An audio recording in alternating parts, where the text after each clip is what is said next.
Hello, classmates. The topic assigned to us is the importance of advocacy and education in community development.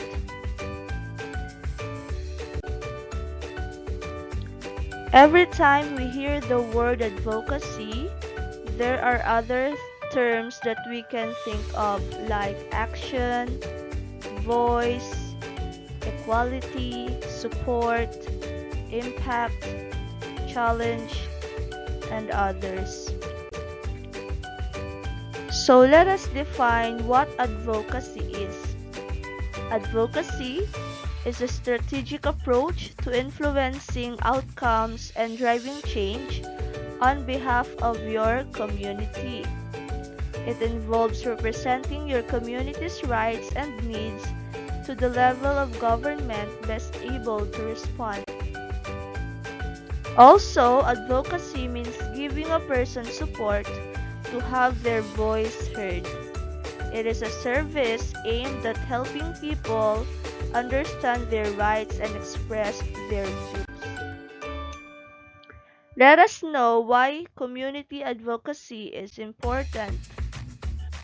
So, communities have complex and wide-ranging needs, and many of these are beyond the ability, remit, or responsibility of a single government organization. So as the level of government closest to the people, local government is well positioned to harness community sentiment and use that to influence outcomes.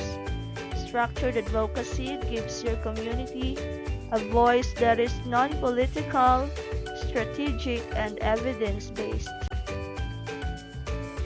When do you need to advocate? Advocacy is required when there's a clearly identifiable and pressing need or issue that you can't respond to on your own or is the responsibility of another level of government. Advocacy activities and campaigns may be part of a short, mid, or long-term strategy or may represent an urgent and emerging need. Now, let us enumerate the different ways on how we can advocate for our community. So, there are various ways to understand your community's needs and then represent those needs to the appropriate level of government. You can use all or some of the following depending on the nature of your ask, timing, and availability of budget and resources. So the first way on how we can advocate for our community is to gather community sentiment. So it means we have to take a pulse check of our community to gauge its sentiment around a particular issue or need. Then we can use this to help support our ask. Second is the community mobilization. Invite your community to be the voice of a structured campaign through surveys, polls, social media, emails, etc. This may first require an awareness phase to make sure your community fully understands the issue and proposed solution. Mobilization may be for a focused period or it may ongoing. Third is direct advocacy. Meet with decision makers to state your case. Ideally, you should meet with relevant politicians and executive level officials. Use third-party advocates where appropriate to accompany your primary spokesperson. Next is budget submissions. Use formal opportunities such as budget submissions to other levels of government when your ask has been costed or has a business case.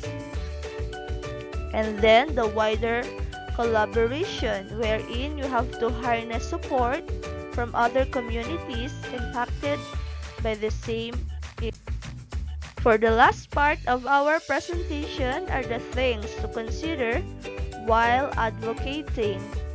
You need to be able to clearly articulate to all stakeholders what you're asking for, why you're asking for it, how it will benefit the community, how it will benefit the level of government being targeted, the consequences if the outcome is not achieved or delivered, and how people can get involved.